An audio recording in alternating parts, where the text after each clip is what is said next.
राधे राधे, जय श्री कृष्णा। कैसे हो आप सभी लोग? आशा करती हूँ आप सभी मंगल में होगे, स्वस्थ होगे, अच्छे होगे। जब भी मैं कभी मंदिर जाती हूँ ना, तब मैं ये चीज़ नोटिस करती हूँ कि कुछ लोग बहुत बड़ी गलती करते हैं मंदिर जाते वक्त। अगर आप लोग भी मंदिर जा रहे हो, अगर आप लोग भी ये गलती कर रहे हो, तो आप लोगों को सावधान होने की आवश्यकता है, क्योंकि आप लोग मेरा परिवार हो। तो अपने परिवार की सुरक्षा की जिम्मेदारी मेरी है, और मेरे परिवार अगर कोई गलती कर रहा है तो उसका समाधान, उसका सॉल्यूशन, उसको सही कराने की रिस्पॉन्सिबिलिटी भी मेरी है। तो आप लोग मंदिर जाते वक्त क्या क्या गलती करते हो, आज मैं आपको वही बताने जा रही हूँ। नंबर 1 गलती, बहुत सारी महिलाएं मैंने ऐसे देखा है जो प्रॉपर बाल खुले करके मंदिर जाती हैं। देखिए, अगर आप सनातन धर्म से संबंधित हो तो आपको केश अपने बांध कर मंदिर जाना चाहिए। अगर आप पूरा जूड़ा नहीं बना सकते तो मेरे तरीके से क्लिप लगा लीजिए पीछे, तो क्लिप लगा के आप मंदिर जा सकती हैं। और बहुत सर्वोत्तम होएगा अगर मंदिर जाते वक्त आप अपने सर पे पल्ला रख ले। कुछ इस प्रकार से अगर आप मंदिर जाए, पल्ला रख ले, तो सोने पे सुहागा होता है, क्योंकि हमारे यहाँ पे एक चक्र होता है, सहस्रार चक्र।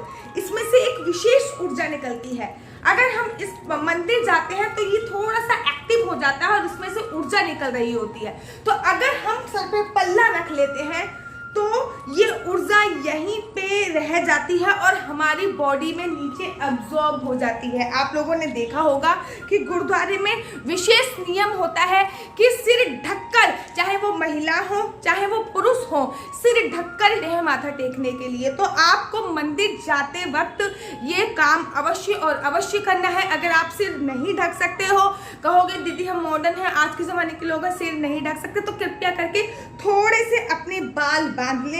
हल्के से बाल बांधकर आप मंदिर जाएंगे तो आप हमें कभी भी काले कपड़ों का पहनकर मंदिर नहीं जाना चाहिए। इस बात का आपको विशेष ध्यान रखना है कि आपको काले कपड़े पहनकर मंदिर नहीं जाना चाहिए। नंबर 3, मंदिर जाते वक्त आपको अगर वहां पे घंटी लगी है तो आपको घंटी जरूर और जरूर बजानी चाहिए, क्योंकि इससे आपके जो, मैं हमेशा बताती हूँ कि हमारी उंगलियों में से एक ऊर्जा निकलती है, और उस घंटी को जब हम टच करते हैं और उसमें से जब वो साउंड गूंजता है तो हमारा ऑरा भी क्लीन होता है और हमारे हाथों का जो प्रेशर है वो घंटी बजाते वक्त ये पॉइंट्स भी दबते हैं। साथ ही के साथ हमारा माहौल भी सकारात्मक होता है। करना चाहिए। अगर आप मंदिर से आते वक्त भी बैल घंटी जो है वो बजाकर आते हो, घंटा जो है वो बजाकर आते हो, तो ये अच्छा नहीं माना जाता है। कहते हैं कि अगर हम मंदिर से आते वक्त घंटा बजा के आ रहे हैं तो हम अपनी सारी एनर्जी वहीं पर छोड़ के आ रहे हैं।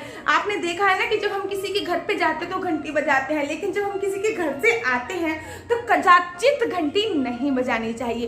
आगे बढ़ते हैं।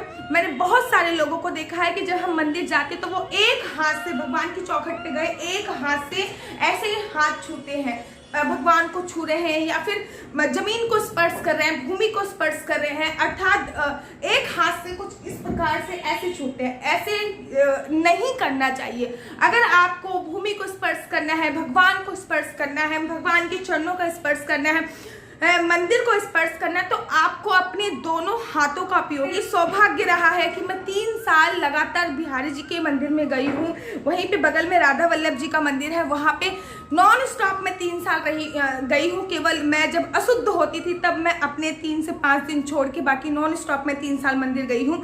तो मैंने देखा एक अंकल अपने हाथ से मंदिर की चौखट को कुछ इस प्रकार छू रहे थे, तो वहां से एक बड़े प्रतिष्ठित संत निकले। उन्होंने उनको वहीं पे टोक दिया। उन्होंने कहा नहीं, एक हाथ से कभी भी मंदिर की चौखट को नहीं छूना चाहिए, एक हाथ से कभी भी भगवान को प्रणाम नहीं करना चाहिए। आपकी सारी की सारी ऊर्जा यहीं पर रह जाएगी। आपको जो भी आपने पुण्य अर्जित किया है वो पाप में बदल जाएगा। इसलिए दोनों हाथों से आपको भूमि को प्रणाम करना चाहिए, भूमि को स्पर्श करना चाहिए। अगर आप पुरुष हो तो आपको मंदिर में हमेशा दाईं तरफ दंडवत प्रणाम करना चाहिए, मतलब आपके शरीर के 8 अंग आपके मंदिर में स्पर्श हो, ऐसा दंडवत प्रणाम करना चाहिए। अगर आप स्त्री हो और आप सक्षम हो, क्योंकि आजकल स्त्रियों में घुटने की प्रॉब्लम बहुत हो गई है, पुरुष को लिए भी मैं बोल रही हूँ कि अगर आप सक्षम हो तभी आप अष्टांग दंडवत प्रणाम कीजिए। मैं यहाँ पे लगा दूंगी फोटो कि अष्टांग दंडवत प्रणाम कैसे करते हैं। अगर आप स्त्री हो तो अर्ध दंडवत प्रणाम अवश्य कीजिए मंदिर में। चाहे आप किसी भी मंदिर में जाएं, अपने घर के लोकल भी मंदिर में जाए ना, वहां पे भी ये प्रणाम अवश्य कीजिए, क्योंकि जब आप प्रणाम करते हो तो आप देखोगे भी, पुरुषों का बताती हूँ मैं, कि उनकी शरीर के 8 अंग उनकी जमीन से स्पर्श करते हैं, जिससे हमारे 7 चक्र एक्टिव होते हैं। और जब हमारा ये मस्तक जमीन से स्पर्श करता है तो कहते हैं कि जो हमारी नकारात्मक लकीरें हैं दुर्भाग्य की, वो सकारात्मक हो जाती हैं। और कहते हैं जो दुर्भाग्य की लकीर है वो सौभाग्य में बदल जाती है, और जो सौभाग्य की लकीर है वो परम सौभाग्य में बदल जाती है। एक बार मैं बिहारी जी के मंदिर में गई थी, तो मुझे याद है कि एक गुरुजी मुझे मिले थे।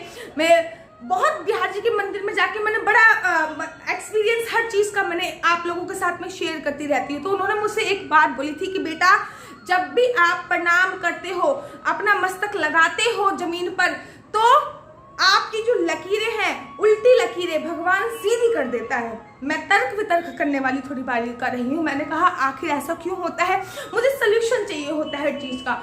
तो उन्होंने कहा कि जब भी हम मोहर लगाते हैं तो आप देखोगे कि मोहर का जो स्टंप होता है वो उल्टा होता है, लेकिन जब हम मोहर को लगाते हैं तो वो सीधा हो जाता है, सीधी मोहर लगती है। आप कभी मोहर, आपने किसी भी मोहर देखी होगी कि मोहर की जो स्टंप होती है उस पर उल्टे अक्षर लिखे होते हैं, और लेकिन जब वो हम स्टंप लगाते हैं तो वो सीधा बन जाता है, अर्थात सीधे अक्षर में आ जाते हैं। ठीक ऐसे ही जब हम भगवान के दर पे जाते हैं और अपना मस्तक वहां पे लगाते हैं, तो जो हमारी नेगेटिव लकीरें होती हैं, जो हमारी दुर्भाग्य की लकीरें होती हैं, जो हमारी उल्टी लकीरें होती हैं, वो सीधी हो जाती हैं। इसलिए अपना माथा भगवान के चरणों में जरूर लगाइए। अब आप कहोगे दीदी भगवान के चरण तक, वहां तक तो जाने नहीं देते, तो मंदिर में किसी भी स्थान पे दाईं तरफ आप दंडवत प्रणाम कर सकते हैं। विशेष ध्यान कीजिए कि औरतों को भी मैंने बहुत ज्यादा देखा है कि वो दंडवत प्रणाम करती हैं बिहार जी के मंदिर में या फिर वृंदावन में, अज्ञानतावश वो ऐसे कर देती हैं, लेकिन ऐसा नहीं करना चाहिए। शास्त्र इसकी मनाही करते हैं। अगर आपको प्रणाम करना ही है तो आप अर्ध दंडवत प्रणाम कीजिए, क्योंकि धरती माता आपके स्तन का बोझ नहीं उठा पाती है।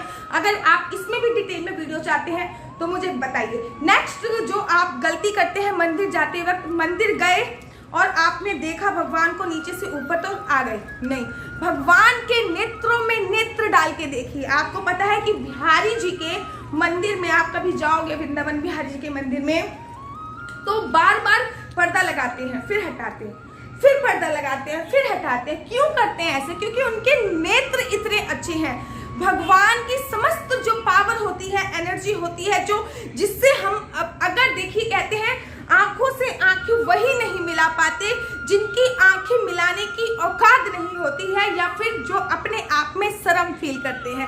आप भगवान की नेत्रों में नेत्र डालकर उनसे कुछ बातें कीजिए। कभी भी ऐसा नहीं है कि हमेशा मांगने ही जाओ, कभी मिलने भी आया करो। आपने हमेशा वृंदावन में बहुत सारे मंदिर हैं, आपके आस पड़ोस में बहुत सारे मंदिरों में आपने देखा होगा कि भगवान तो हमेशा खड़े हैं। बहुत कम प्रतिभा आपने देखी होगी जिसमें भगवान बैठे होते हैं। भगवान हमेशा, आपने देखा होगा कि भगवान हमेशा आपको खड़े हुए ही मिलेंगे। भगवान कहते हैं कि मैं तो बाहें फैलाए आपका इंतजार कर रहा हूँ, लेकिन आप हमेशा मांगने ही आते हो, कभी मुझसे मिलने भी आया करो। तो आप भगवान की नेत्रों में नेत्र डाल के जरूर और जरूर देखा करो। अगर आप ये जानना चाहते हो कि जब मैं 3 साल लगातार बिहार जी के मंदिर में गई तो मैं रोज डेली क्या मांगती थी और कैसे मैं भगवान से वार्तालाप करती थी, नेक्स्ट मैं आपको बताती हूँ। अगर आप मंदिर गए हो तो कुछ क्षण वहां पे रुको, कुछ क्षण आप वहां पे बैठ जाओ, क्योंकि मंदिर का ऑरा बहुत क्लीन होता है। न जाने कितने साधु संतों के चरणों की धूल उस मंदिर में पड़ी है। कुछ क्षण बैठकर आप राम नाम का जप करो, ठीक है। और जब आप मंदिर जा रहे हो तो आप किसी की भी चुगली करते हुए मत जाओ। मंदिर से आ रहे हो तो किसी की भी चुगली करते हुए मत जाओ। मतलब मैंने देखा है कि 3-4 लोग ग्रुप बना के मंदिर में जाते हैं, जाते वक्त हमारी सास ऐसी है, हमारी जिठानी ऐसी है, हमारी नंद ऐसी है, और आते वक्त पंडित ने हमारे पेड़े ज्यादा रख लिए हो, पंडित लालची है, फलाना है, दिखाना है। ऐसा नहीं करना है, ऐसा नहीं करना है। किस्मत से ज्यादा कभी किसी को कुछ नहीं मिलता है। किसी भी ब्राह्मण की बुराई आपको नहीं करनी है। अगर आप मंदिर जा रहे हो तो अगर वहां पे ब्राह्मण है तो उसके पैर चरण स्पर्श अवश्य कीजिए। अगर आप चरण स्पर्श कैसे करते हैं, अगर आप उस पर भी वीडियो मैं यहाँ पे एंड ऑफ स्क्रीन पे लिंक दे दूंगी कि चरण स्पर्श करने का सही तरीका क्या है, आप जरूर और जरूर चेकआउट कीजिए। इसमें आपको पता चलेगा कि आखिर चरण स्पर्श करने का सही तरीका क्या होता है। और आगे बढ़ते हैं कि बहुत सारे लोगों को मैंने देखा है कि वो ब्राह्मणों की बुराई करते हैं। आपको ब्राह्मणों की बुराई नहीं करनी है। अपनी शक्ति अनुसार उन्हें चाहे 1 रुपया दान करो, लेकिन आपको उन्होंने दान जरूर करना है। गीता में भगवान ने कहा है कि नदियों में माँ गंगा, पेड़ों में पीपल और मनुष्य जातियों में ब्राह्मण हूं मैं। तो ब्राह्मणों की कदाचित आपको बुराई नहीं करनी है। आप उनको चाहे अपनी सामर्थ्य के अनुसार 1 रुपया दान करें और उनके चरण स्पर्श जरूर करें। तो ये कुछ बातें हैं जो आपको मंदिर जाकर विशेष और विशेष ध्यान रखनी है। आशा करती हूँ कि आपको मेरी वीडियो पसंद आती होगी। अगर आपको मेरी वीडियो पसंद आती है तो आप अपना YouTube चैनल हरि बोल को लाइक से सब्सक्राइब करना बिल्कुल भी मत भूलिए। तब तक के लिए मुझे दीजिए इजाजत। राधे राधे, जय श्री कृष्णा, हरि बोल।